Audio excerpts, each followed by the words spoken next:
going on, everyone? Welcome to a Tuesday edition of Back Your Play BYP with PQ. I am your host, as always, Rich Quinones. And hey, how about this? Our guy is ready for March Madness, the dancing shoes. I don't know if we're allowed to say, I guess we can say tournament time or the big dance, whatever it is, but we know what's going on, March Madness. And of course, that is Professor Shine. We're brought to you by our wonderful friends over at Play It Again Sports, 1450 Clemens Bridge Road. And listen, they've got ridiculous sales going on right now. Golf equipment, I'm telling you right now, you have to check out. They've got the cleats, they got the wedges, they got the drivers, they got the golf balls, they got the hats, they got the shirts, they got the tees, they got Galaxy, they got everything. And I'll tell you right now, no one gives cash for the golf. They'll give you some fair trades. They'll give you cash. You can trade in. I was in the store 2 weeks ago. Unbelievable. It was jam-packed. It was a gorgeous day. I was looking for my Yankees gear because who knows if I'm going to hit the futures with the New York Yankees. But with that being said, tournament time, get the dancing shoes. We talk March Madness to bracket and some snubs. And all right, Prop. I mean, listen, you get the snooze fest, if you will, of the playing games, by the way, that start tonight. And I'm sure you've already kind of looked at the board. I'm sure you've probably seen these teams, probably 40 of them, 30 of them that have played 30, 40 something odd times. Okay. First, let me get your thoughts on this. The snubs, if you will, including my St. John squad. You look at the Big East, only 3 representing the conference. Oh, yeah. I mean, it's out there. I think that the commissioner or whatever his name is, the committee chair, Yeah, whatever title they give him, I think he was rare in that he's the first guy I can remember that really tried to explain how they, decided to select one team or the other. They had a more difficult job, I think, than they've had in recent memory because of all the upsets. God, they would have been in a bad spot if Temple had won, or not so much if Brown, because Yale wasn't going to make it, but Temple had won. But they're still in a spot. When you have some of these other upsets and some of the mid-major conferences, it takes a spot from somebody. Yep. But I think the more he talked, the more you realize, they talked themselves into kind of like a paradox. Are they using the NET as criteria? If they're using quad 1 wins, how is St. John's and Providence not in the tournament? Everybody in the Big East. You're in a Big East with Creighton. You're in there with UConn. These are big-time teams. If UConn's the best team in the country, it should lift the whole league up in a sense, Yeah. I think it came down to where they weren't really comparing conference to conference. You were trying to compare team to team. But even that was faulty because how does Virginia get in? You know what I mean? And St. John's really tried to play everybody. I mean, they didn't get much credit for. Well, I think you win 13 games in your conference. If you win 13 plus games in your conference, you should give me a team, a school that has not or has won 13 games in their conference and they haven't gotten in. Forget about the at-large bids or the automatic bids, if you will. I'm going to do an estimated guess here. You know what I think happens in these things? If you ever been in a corporate setting, a meeting about anything, or even at an HOA meeting, you know what I mean? Or a jury, you're going to have a couple people that are going to defy logic, and I think there's some people in there that have to have some kind of anti-Big East bias. It has to, and then instead of saying, I'm sure a few people on this, let's assume some people on the committee were saying, okay, here's the case for Providence, here's the case for Seton Hall, here's the case for St. John's. And I'm sure there's a couple guys who I don't care, Dayton, you know what I mean? Here's why Virginia should get it. And it's if you're not going to show exactly how it comes out, if it's not going to go by a computer, and there's a human element in it, there's going to be bias in it. And if there's bias in it, there's going to be flaws. because, and then, all you have to do is look at some of the seedings to see how truly flawed, if they're flawed in the seedings, they're going to be flawed in who's getting in at all. So There's a case Florida Atlantic shouldn't have made it, and they get an 8 seed, so that means they're safely in. It's just an odd thing, and then you have comparable seeds like New Mexico. New Mexico, Alfred's team, which is a good team. I'm not saying that they should have been. Funny you mention that real quick, because the chair mentioned that the 5 bid thieves in the ACC, North Carolina State, Pac-12 Oregon, American UAB, A-10 Duquesne, Mountain West New Mexico, as the teams that hurt schools like Seton Hall and St. John. So the NC State blew everything up. NC State was a disaster because NC State isn't making this tournament, and it really 20 wins. I mean, geez, you got St. John's should be in this tournament. I agree, and I'm not saying it because I'm a St. John's guy. Look at Providence. Providence, I think, has 7 quad 1 wins. I mean, how does and the coach, he said this is basically, this is BS, and then you have people like Seth Davis coming out and saying, "Oh, just own it." Like, shut up, Seth Davis. Well, he also said that St. John's wasn't even in his first of the. Oh, he don't know what he's doing. Listen, the problem of having the experience of watching tournaments since before the damn shot clock is some of these you're gonna know more. And also from a betting standpoint, I'm forced to watch some of these West Coast games. You know what I mean? I want to see how teams are closing out. Sure, I had the numbers, but you know what? Let me watch some of these big West games and watch Grand Canyon. And yeah. What else am I going to watch? I'm going to watch the Dynasty, the Apple Dynasty, that commercial for Brady and Kraft. Oh, we'll talk about that next week. Talk terrible. I'm so mad. I think I can't cancel. I want to get rid of everything Apple because of that. But what am I going to watch? I'm going to watch that stuff. I said, let me watch a half. Some of these West Coast, and then you notice the little things, and then you can bring up on your iPad, or whatever the iPad competitor is. All right, let me see who's on this roster. And you realize you're watching Grand Canyon, even if you didn't keep up preseason with the transfer protocol, you realize that they have a pro shooting guard on their team. The guy. The kid went to DePaul, transferred to Kansas, didn't play at Kansas. Now he's at Grand Canyon. He's player of the year in their league. So there's a lot of that stuff going on. I said to this before when we did some. I was a guest on your pod before. I said, years past, you check out Montana State. A couple of years they were good, and look up South Dak and some of that conference. They were grabbing guys who weren't playing on even before the NILs, even before they were getting cash. It was a good deal to say, hey, listen, you're not playing, transfer over here. And we're not even graduate transfers. And then COVID kind of obviously opened up the door for everything. But point being is, you have some of these teams you're looking through and you say, oh, this team plays good defense. Let me watch to see how good they are, what kind of defense, or, things like that. So, you kind of know an idea of where these teams should be. And then you see guys like on TV who really don't know, who they're not watching it. They're not worse than that. They're not looking at, well-respected websites like Ken Pomeroy's site. Ken Pomeroy's at the be-all end-all, but it's a great gauge of efficiency stat. Whatever you want to use your own metrics, he's not going to be too far off. If he has you 96 in the country, in efficiency ratings and everything he throws into his pot, and you have, that same team 50th, you're probably off. You probably need to check your numbers. And it's not coincidence that he had St. John's 25th, because the Big East was quality. You can't have a ranking of Big East being the second or the third best conference in the country, and you only get 3 teams. So there's definitely some bias there. I think if you take one more team, Take St. John's and throw out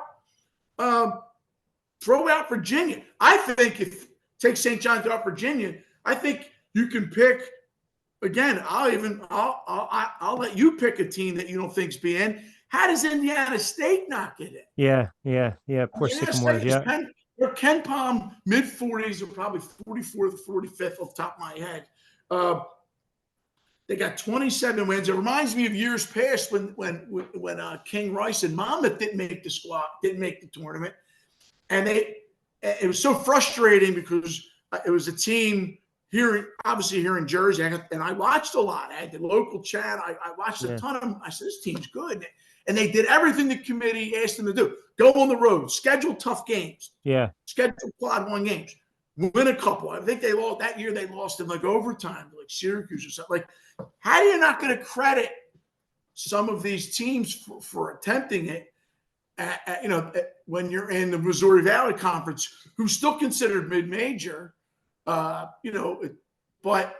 they were a good team, and yeah, you win 28, it's frustrating. And when you hear the commission, when you hear the head of the committee talk, it just creates more questions than answers. And then what it breaks down to, this is an invitational tournament, and they're picking their own.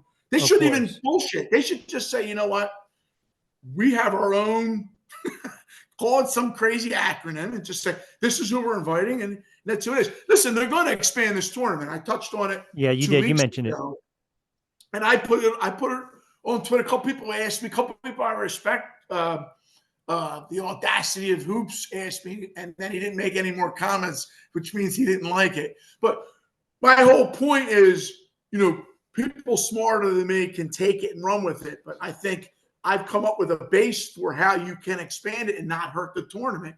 And if you expand the play-ins, because the play-ins are there, the NCAA wants everybody to call them, the first four. Great. Mm-hmm. That's why I came up in jest saying, call it first weekend. Give everybody a T-shirt. Give the schools first round money, and have all play-ins. Have 32 play-ins. Make your one seeds a bye.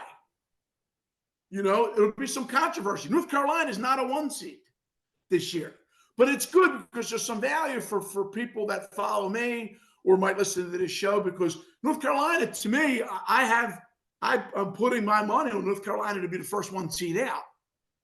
So I'm not going to tell you exactly where. It's not going to be the first round, but it could be. Yeah. But they're the worst one seed by a long shot.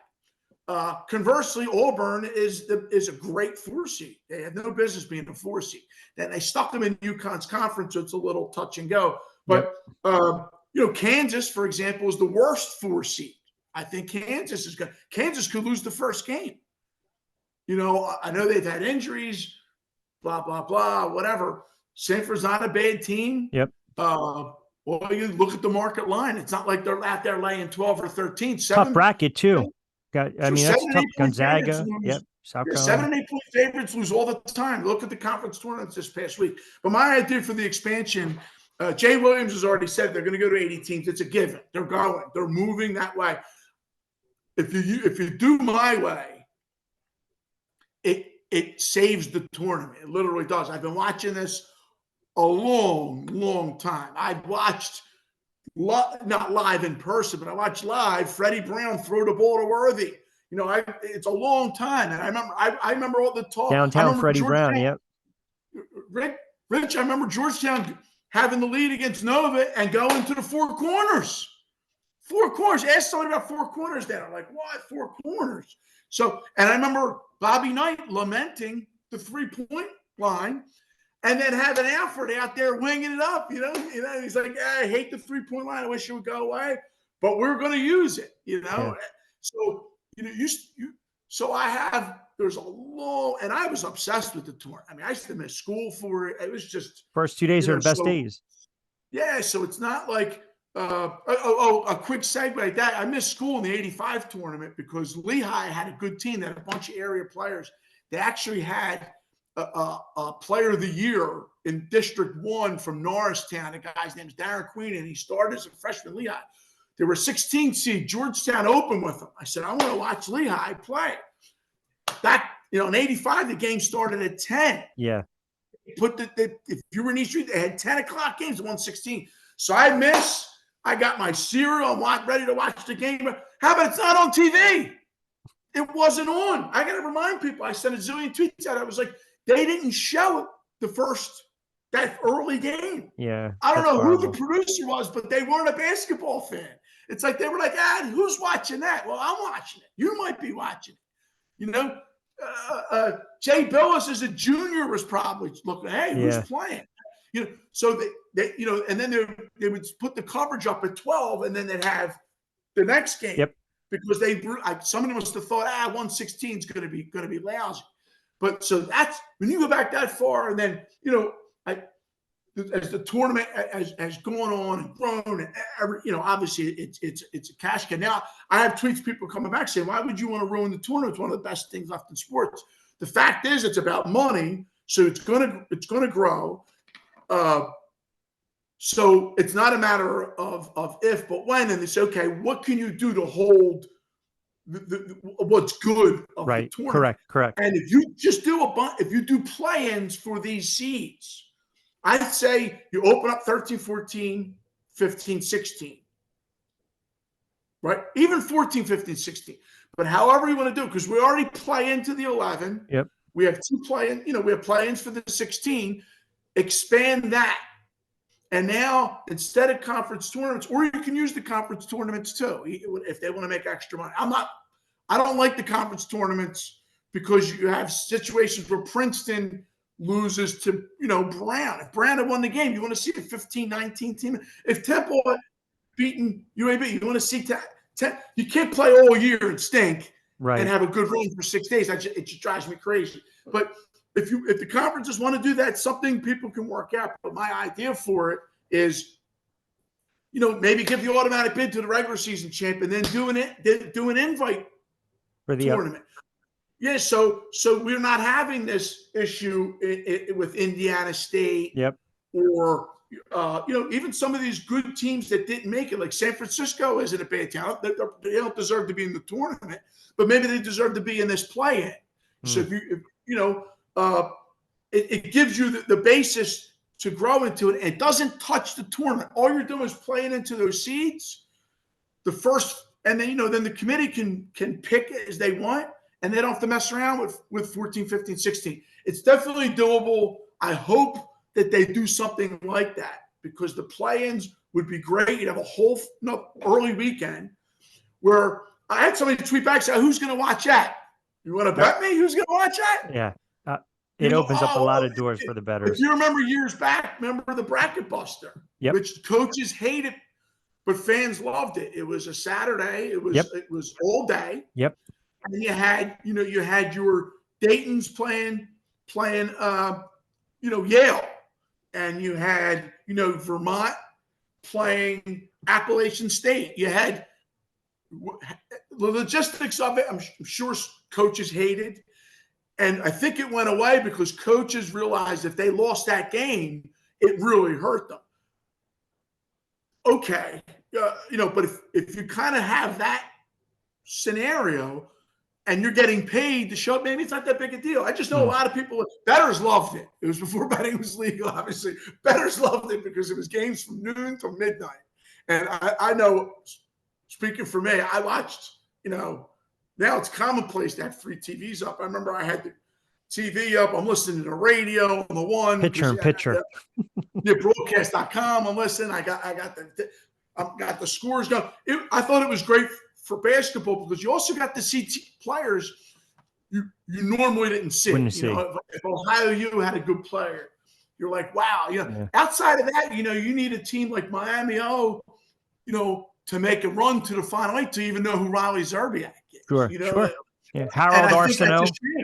I think it's a shame. There's so many good. Yeah. Or how about, the year that Gonzaga got knocked out, I think in the first round, they had Dan Dick out. And he turned out to be a bust in the pros. But, that guy, he was a good player before Gonzaga was big. So it's just a lot of these things, I think it's just good overall for basketball. We'll see how it goes. And it will alleviate this problem. Now, you might have a couple of people say, hey, we didn't get invited to the play-in. Well, now you're talking about you're probably 100th in Yeah, Ken you're Pom not a or good. 105.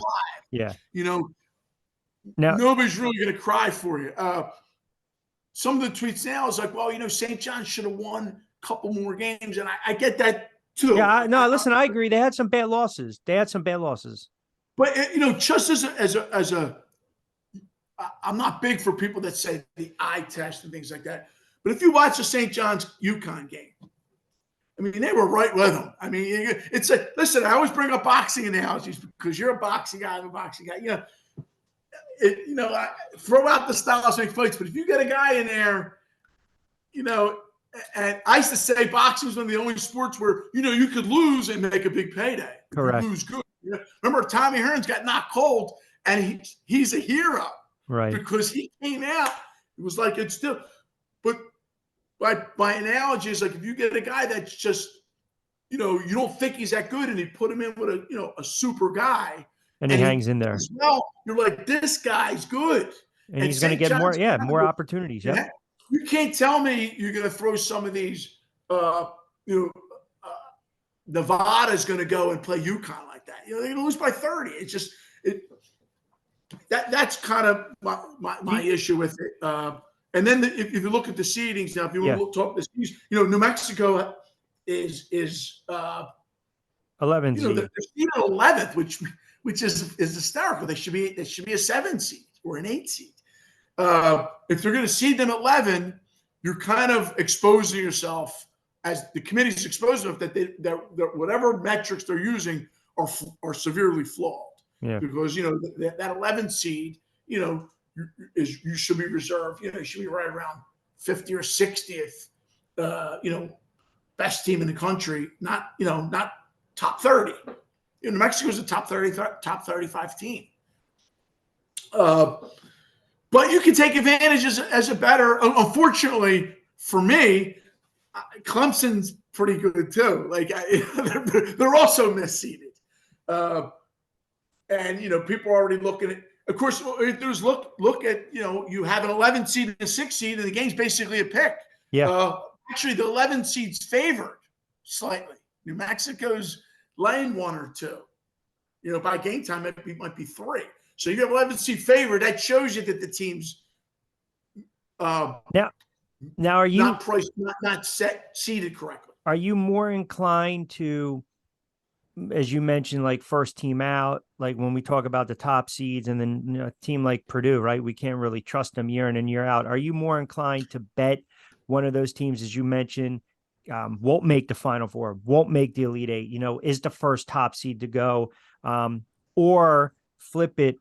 Are you more inclined when you look at a bracket like this and everyone believes that Connecticut is clear cut the best team in the country? You just might sit there and go heavy with them and say, hey, I know for a fact, well, not for a fact, but I'm going to bet them to at least get to the Final Four. That's my one big play. Well, I think you look at it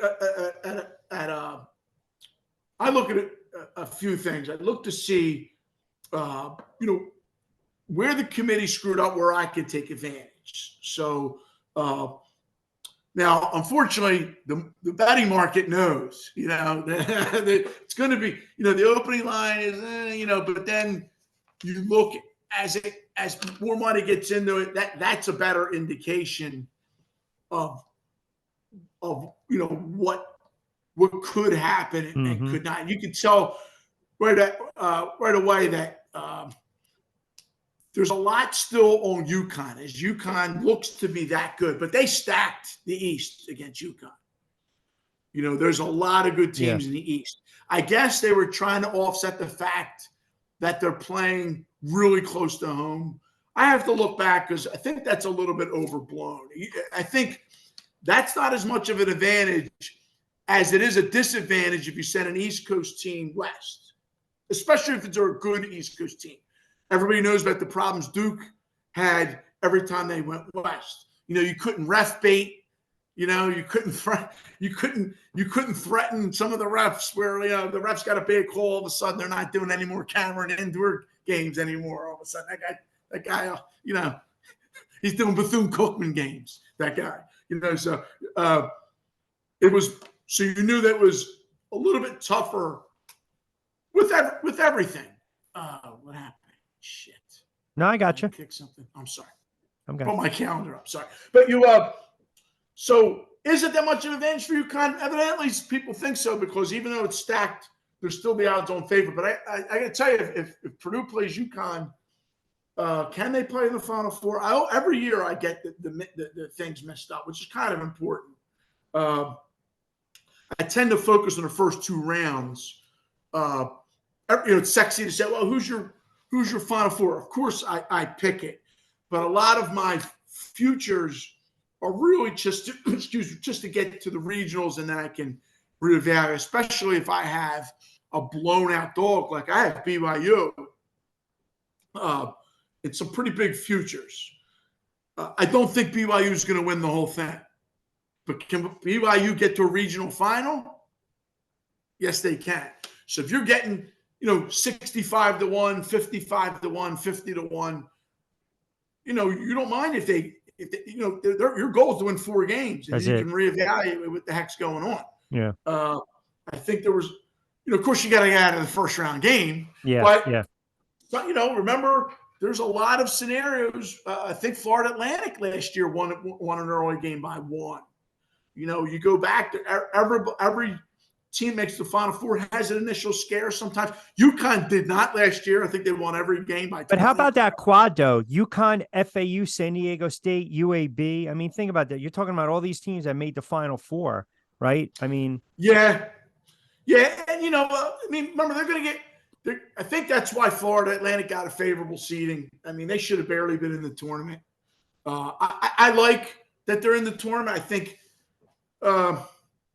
it's good. They were a great story last year. Would have been a shame maybe if they didn't make it in. I didn't think they deserved an 8 seed. And actually got an okay matchup against Northwestern. I can't say, I don't want to say Florida Atlantic didn't deserve to be in the tournament. I don't think they should have been seeded that high. That's all. It's a minor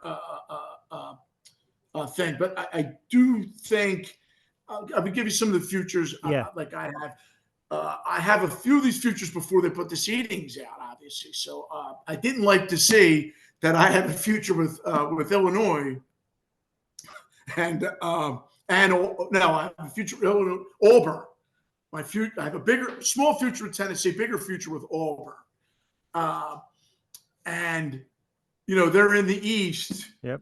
With a couple of my other with BYU, so it's like I didn't think for a minute BYU would be in the East, So it hurts a little bit. I'm cannibalizing myself a little. That's okay. I did play against a few teams, so I'm playing against North Carolina. I think they're going to get bounced early. I have them not making the Sweet 16, and I have them getting bounced. If they do make the Sweet 16, I have them losing. I have Marquette getting bounced early too. So that's another. It's a 1 seed and a 2 seed. Yep. Because I think the South is wide open. The South is as wide open. So even pre-NIL and pre-transfer protocol and all that, but now there's more parity. This would be a crazy, region. And I actually have a future on Nebraska, and I have Nebraska. The toughest game seems to be the first one. They're going to play Texas A&M. Yep. They're a small favorite. I have Nebraska winning 2 games, and then I have some absolute lottery. Wow, so that means they probably get through Houston, because Houston's going to destroy Longwood. Yes. Yeah. Well, I think a good play. I think I got a decent number. I got 53.5. I think it's now 50 in under in Longwood's points. So I think if Houston wins, it's going to look something really ugly. 95. Yeah. Maybe not even. Maybe like 70-40. Okay. Gotcha. It might not be that crazy, but I could see, 67-42 in this game. Because I think, especially how they got bounced out of the tournament, I don't think there's going to be none of this, let's get the walk-ons in the game thing. I think they're out to show, hey, listen, we're not messing around. We don't want this other team to score a point, that kind of thing. But I do think, obviously Houston's vulnerable. I thought they were vulnerable before, before Iowa State. I thought they were a little vulnerable before that. I had them last year. I had them last year. Actually, I played them again in tournament to win it all. And they had they had that problem if they can't score, it's ugly because they still can play D. I still love teams that can play D, but if you want to take a look at that of the South, Nebraska. Interestingly, I think, unless I'm wrong, for some of this stuff, Nebraska has never won a tournament game. Yeah, you might be right on that. You can double check. I think that I remember years ago, a friend of mine had them. We had a pool. Yep. Where we picked 5 teams. You picked 5 teams. It was like a draft. It was like a Calcutta before it was Calcutta. So it was for minor. It was basically for the pool money. Yeah. You didn't bid on it. It was a different kind of strategy. We were all getting. I remember this guy had Nebraska, and they got trounced in round 1. And he goes, they are winless. They are winless. Yeah, he whipped up his Nebraska ticket. That's why I think it is stupid. Only Power 5 program to never have won a game in the NCAA tournament. Well, there you go. I think they get it done against A&M. A lot of people are just automatically picking A&M as if Nebraska. That's a Friday game. I mean, Nebraska's had a good year. They got the left-handed Asian kid who shoots like Curry. They play good D. I've had him a couple times this year in decent road spots. Let's root for Nebraska. If you're following, you want to play it. I wish I was able to get a few points. You can't. Who cares? They're going to win the game, and then you're going to get some points the next game, the next matchup. I think they have a good shot to win both. Let's see what happens. Everybody's in love with James Madison. This is another kind of thing where James Madison is a good team this year. They weren't as good as Indiana State, but they were a good team. They got a great record. They got a terrible matchup. Like Wisconsin is decent, but they're better than James Madison. Of course. The line's telling you either team can win. When you start seeing lines of 4 or 5, 6, I get it. You're the favorite. Those teams lose a lot. It's not like you're a 1 or 2 point favorite. You're okay favorite, but which is kind of what they should be. Wisconsin is better, but people are picking James Madison, because it's a sexy pick. The other sexy pick is I'll show you in the West, which I completely disagree with. Again, this is wide open. Another popular team to go to Final Four is Kentucky. Yeah. It's Kentucky. I've watched them play. I don't know if you add it all up, a half here, a half there, half here, half there. Yeah, I've seen enough of them to show they don't play any defense. They can outscore everybody. Cal Power always gets really good players. They rebound. They're athletes, but they're not going to the Final Four. I've already, I've laid the wood against them. They're gonna beat the pants off of the fake Oakland, I used to call them. Oakland of Indiana. This Oakland team a few years ago, I'm going to say pre-COVID, probably 2017, 2019, I had all these good stats on them. And I was getting them like in their conference +7, they would lose by 8. I'd have them +10, they were losing by 12. I had them +9, they were losing in double overtime by it was just, I have them +40, losing double overtime. I'm like, I know I had the right team. And it took me all year to get this Oakland. And I'm telling people about it. They were like, Oakland as a team, they're thinking California. Like, no, forget it. Get away from me. And it took me all year. And I remember they get into the NIT or the CBI or the CTI or the ASP or whatever they were calling it. And I get them they're on the road as a dog +8. I played money line. I played there. And they absolutely destroyed the team they played. And I was like, finally, it took me till March in the damn CBI to get all my money back then some, you know? So that's how Oakland sticks in my mind. They won their tournament as an upset this year. They're not anywhere near as good as that team, but I think Kentucky's going to trounce them. But, you know, Duke's in this region. Wisconsin is his region.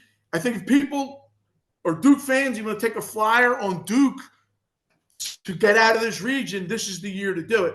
I think I have the Calcutta tomorrow night, Richie, and Duke's going to be undervalued. No one's going to take Duke. The 1 year nobody took Duke in this Calcutta, they said, Duke's going to look. They won the whole thing. It was, they snuck in and they won the whole thing. And some clown got them for like a couple thousand and won like, whatever. I got to tell you the amount, but it was crazy. But South's blown up. If you're going to pick upsets, focus, for around that 8 to 12, and then look in the second round where some of these higher seeds are going to get trounced. That's my opinion there. The East, real quick, I think all the top teams are going to get through, and then it's going to be really interesting, the second round games and then the Sweet 16 games, because you're going to see some really, really good games because it's stacked. And I would not be surprised if Auburn played UConn. I would not be surprised if Auburn beats UConn. They'll be dogs, but they won't be huge dogs. I think if everything goes out, I don't have the bracket in front of me because I have my games in a sheet. So you tell me. I think it would be BYU UConn if it played out, I believe, because BYU is a six seed, and San Diego State's a 5 seed. So I'm looking for something like that. I'm looking for BYU can get to it's going to be a tough Sweet 16 game for them. I think BYU is going to absolutely blast Duquesne. Unfortunately, the game it opened 8. It's now 10. It might close 11. It's tough for me to advise anybody to take 11, but if you're late in the game, lower your bet. I think they're going to absolutely steamroll Duquesne. Who else is going to get steamrolled here? Okay, yeah. If you jump over to the West, you got any questions in the West? You got Michigan State. Yep. Michigan State, Mississippi State's going to be a really good game. People are down on Michigan State, but Michigan State is, top 20 Ken Palm. They play everybody. Yeah, they got 14 losses, but they have some good wins. They have good quad wins. Yep. Sure, they think, it's Izzo. No, it's not. They play everybody. And if you win some of those teams against some of those teams, you're going to get credit. Who cares if you got 12, 13 losses? If you get 20 wins, you're going to get a bunch of quad ones. And yeah, they're not a great team to watch. Nobody in the Big Ten is that sexy, but I do think that this is going to be a really good game. And I have whoever wins this game actually moving on. Mississippi State is a decent team as well. The game I was focusing on about when it popped up, everybody kind of went, including Jay Billis and everybody else. And I think the committee really screwed this team badly. And it's Grand Canyon. They gave Grand Canyon a 12 seed against St. Mary's 5 seed. And I'm not annoyed so much about the seed, although the seeds, you could have gave them 11 or a 10, but they gave them the matchup. They gave them. I don't like the matchup against St. Mary's. St. Mary's is a good team. They beat Gonzaga twice, and Gonzaga isn't Gonzaga the way it was before, but Gonzaga's a good team.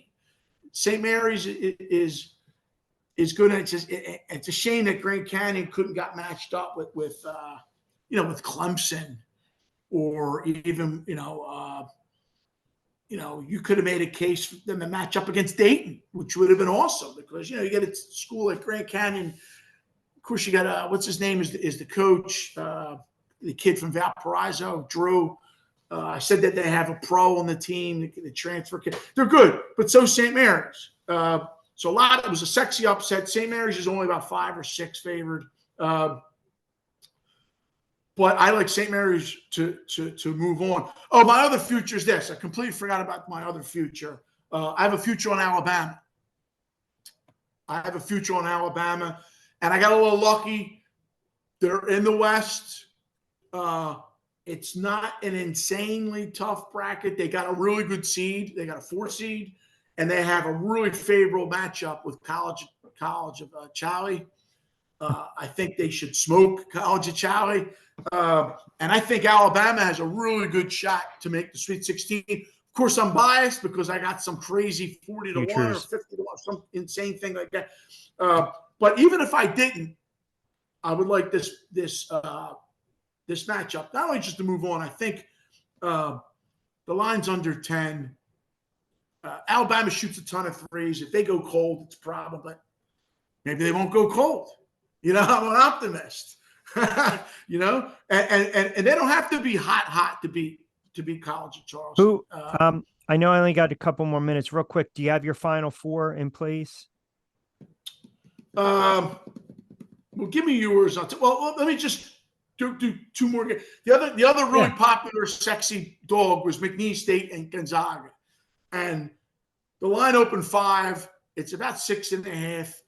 It's very tenuous if you have Gonzaga here. McNeese has won every game they play. They smoked a ton of people, but I think this is a terrible matchup for McNeese State. They could have put McNeese State. Put them against Bama, for God's sake. They could have put them all over the place. They put them against Gonzaga. I have Gonzaga in this game. It's actually a bet that I made too. I also made a bet on Fred Sanford, just because it fits in. Fred Sanford, and I have Oregon. Again, it's a 6-11. South Carolina is misseeded. They should not be a 6 seed. And I have Oregon as a dog, believe it or not. They're +1 or 2. I think Oregon will beat South Carolina. So Final Four. I have Purdue winning the whole thing. I guess that's cutting to the chase. After what they did to us, they had the easiest road. Yeah, I don't care. They got out of Midwest. Last year. What the heck? Look, here's a good analogy, but I haven't heard. But it seems pretty obvious. Remember Virginia got knocked out by Maryland, Baltimore County? They came back next year and they won. They won the whole thing. Yeah. They had every call, every bounce that happened. But you know what?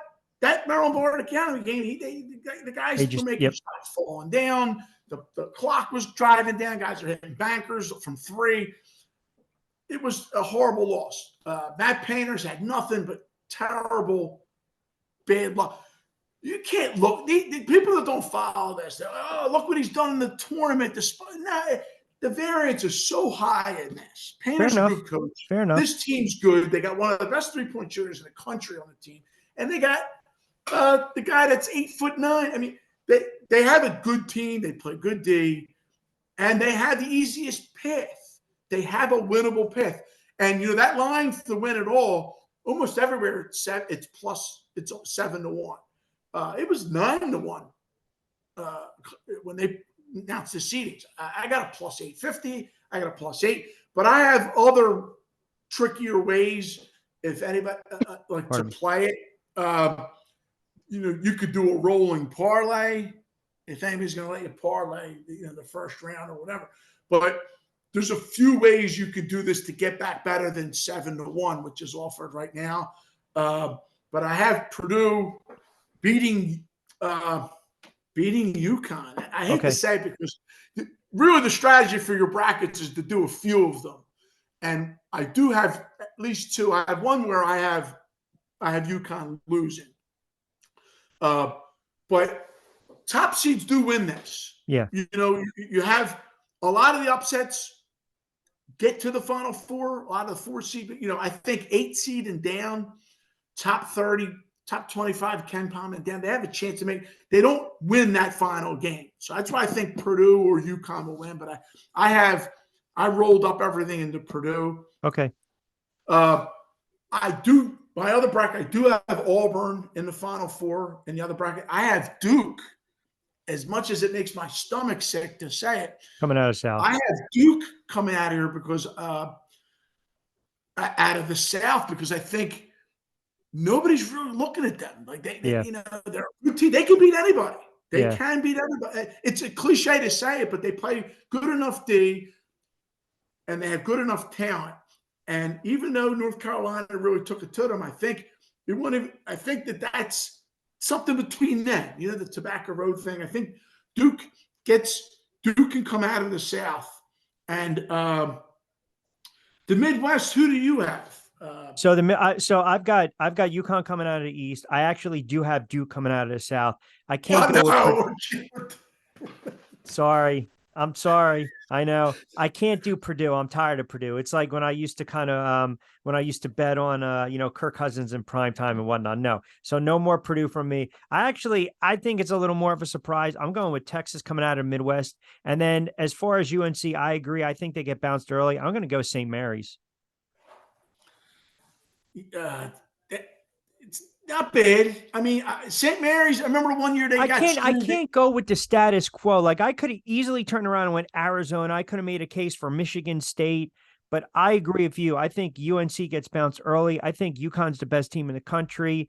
And I'm sorry, I watched a lot of Duke this year as well, and I can't stand Duke. They're coming out of the South, and I just refuse to lay my hat with Purdue. I just can't do it.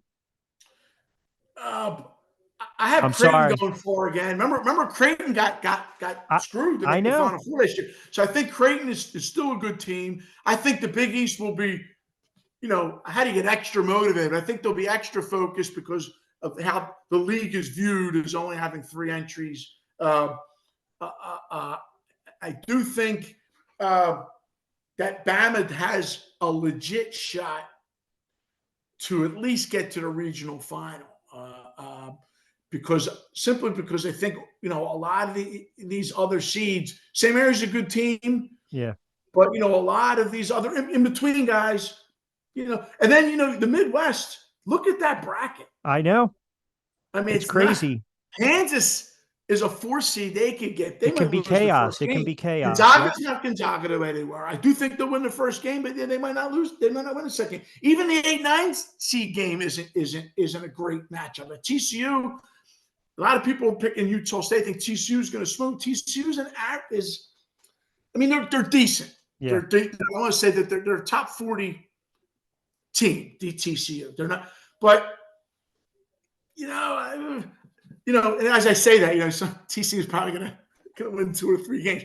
But I have to go with what I'm right probably in these things every 3 years. So I'm due. He's due. But I did have, the year that Gonzaga, North Carolina guy stepped out of bounds. I had Gonzaga to win the whole thing that year. And then the year Gonzaga was undefeated, I had Gonzaga to win everything that year, and they got smoked by Baylor. I did not have Gonzaga last year. I had Houston. So we'll see what happens. We're going to root for Duke. As crazy, I have a Duke hat in there somewhere. But hey, listen, it's not all bad for anti-Duke people because K's not there. Yeah, that's right. That's right. That's right. For Duke. Let's root. So to recap, let's get North Carolina out of there. Out. Let's get Kentucky out of there. And it's okay if UConn makes the Final 8. And then let's get UConn out. Sorry, that I can live with that. I'm fair with that. If they get out, I'm okay. Let's get Bama and let's get BYU to a regional final. The prop at Professor Shine on X. Give him a follow. And of course, his appearance from our wonderful friends over at Played Against Sports 1450 Clemens Road. By the way, baseball, it's right around the corner, right? So you got all the equipment new, slightly used, balls, bats, gloves, accessories. And I'm telling you, coaches right now, if you need some uniforms, hit them up, give them a call, go online. You can ask about the sponsorship program and how you can have them help raise some cash for your team or league. And as I also mentioned too, all the golf equipment, the weather's starting to break. We're excited. March Madness, the prop's going to be with us rolling through the baseball season. He's got his Final Four with a little caveat. So with that being said, prop, always appreciate you, pal. Good luck with the games. Well, next week we'll talk. Yeah. We'll see where we stand going into the Sweet 16. Yeah. And we got to dive in. We got to start diving into some NFL draft talk. Maybe look at the first 10 picks or so. You know what? Before we leave, I'll give you 2 plays I played in NIT. I played Richmond, and I played Cal Irvine. we will talk next week. Thanks, pal. All right.